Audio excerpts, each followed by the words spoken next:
ሰላም የቃና ዜና ቅምሻ ነው። የዕለቱ ዋና ዋና ዜናዎች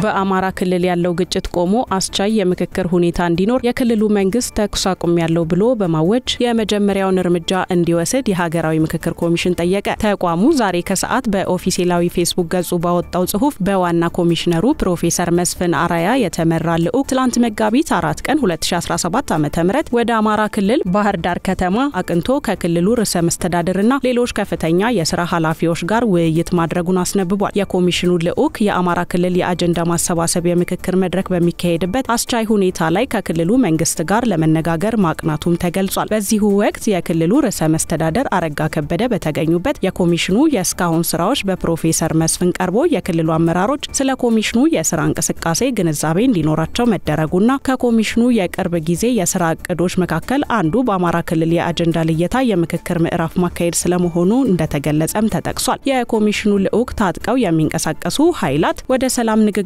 እንዲመጡ የክልሉ መንግስት እያደረገ ያለውን የሰላም ጥሪ ጥረት አድንቆ አሁን መሰራት አለባቸው ያላቸውን ስራዎች መጠቆሙን ጽሁፉ አክሏል። በዚህም ኮሚሽኑ ምክክሩን አካታች በሆነ ሁኔታ ማከናወን እንዲችል በማንኛውም አካባቢ በፖለቲካ ጉዳዮች ምክንያት የታሰሩ እስረኞች እንዲፈቱ የክልሉ መንግስት በራሱ በኩል እርምጃ እንዲወስድ እንዲሁም በሌሎች ላይም ግፊት እንዲያደርግ ልዑኩ ጠይቋል። እንዲሁም በክልሉ ያለው ግጭት ቆሞ አስቻይ የምክክር ሁኔታ እንዲኖር ራሱ የክልሉ መንግስት ተኩስ አቁም ያለው ብሎ በማወጅ የመጀመሪያውን እርምጃ እንዲወስድም በአጽንኦት መጠየቁ ተሰምቷል። ርዕሰ መስተዳድሩ በበኩላቸው የክልሉ መንግስት ለኮሚሽኑ ስራ መሳካት እስካሁን ሲያደርግ እንደነበረው ሁሉ በክልሉ የሚያካሄደው የምክክር መድረክ እንዲሳካም ድጋፉን አጠናክሮ እንደሚቀጥል ማረጋገጣቸውን ኮሚሽኑ አስታውቋል። በተጨማሪም ምክክሩ አሳታፊና አካታች በሆነ አስቻይ ሁኔታ እንዲካሄድም ኮሚሽኑ ያቀረባቸው ጥያቄዎች በክልሉ መንግስት በኩል ተገቢው ትኩረት እንደሚሰጣቸው ተናግረዋል ተብሏል።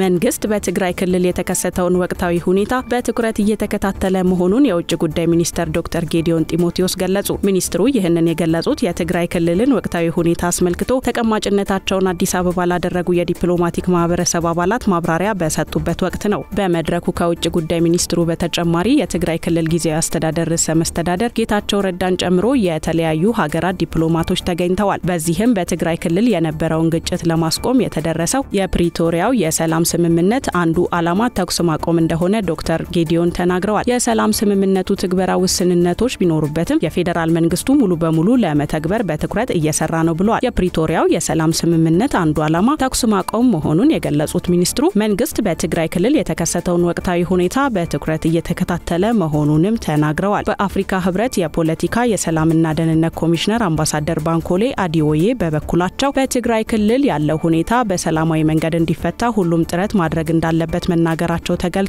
ህብረቱ ችግሩን በሰላማዊ መንገድ እልባት ለመስጠት በሚደረገው ጥረት አስፈላጊውን ድጋፍ እንደሚያደርግም ገልጸዋል ሲል ኢዜአ ዘግቧል።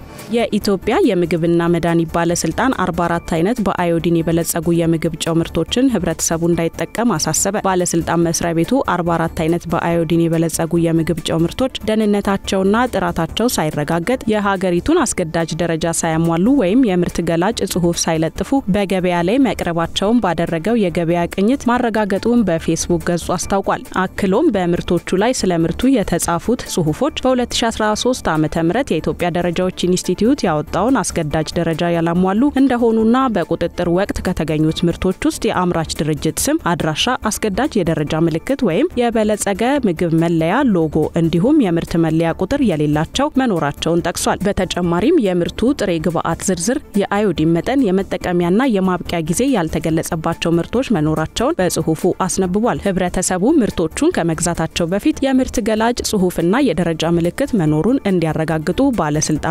አስጠንቅቋል። በተጨማሪም ባለስልጣኑ የተገኙትን ምርቶች በስምና በምስል በዝርዝር በፌስቡክ ገጹ ይፋ ያደረገ ሲሆን ህብረተሰቡ እንዳይጠቀማቸውም አሳስቧል።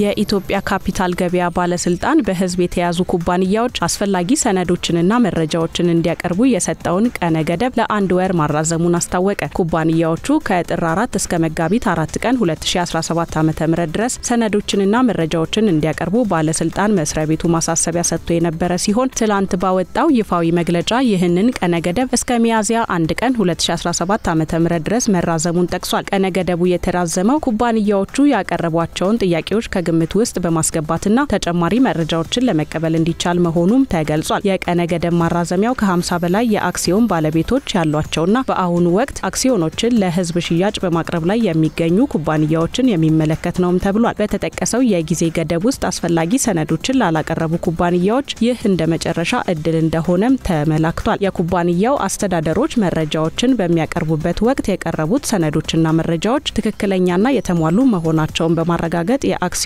ብዛትና ዋጋ እንዲሁም የጠቅላላ የባለ አክሲዮኖች ቁጥር ማካተት እንደሚገባው ተገልጿል። በተጨማሪም ኩባንያዎቹ የባለ አክሲዮኖች ቃለ ጉባኤና ሌሎች ከአክሲዮኑ መውጣት ጋር ተያያዥነት ያላቸው ደጋፊ ሰነዶችን በማካተት በባለስልጣኑ ዋና መስሪያ ቤት ወይም በማህበራዊ ትስስር ገጾቹ ባስቀመጠው የኢሜል አድራሻ ማቅረብ እንደሚችሉ ጠቁሟል። ባለስልጣን መስሪያ ቤቱ ባወጣው መግለጫ የሰነደ መዋለ ንዋዮችን ለህዝብ የማቅረብና ግብይት መመሪያ ህዳር 5 ቀን 2017 ዓ.ም ወደ ስራ ከገባ በኋላ ባለስልጣን መስሪያ ቤቱ ለባለ ሀብቶች ከለላ ለመስጠት ለህዝብ የሚቀርቡ ሽያጮችን የሚቆጣጠር የህግ ማዕቀፍ ማዘጋጀቱን አስታውሷል።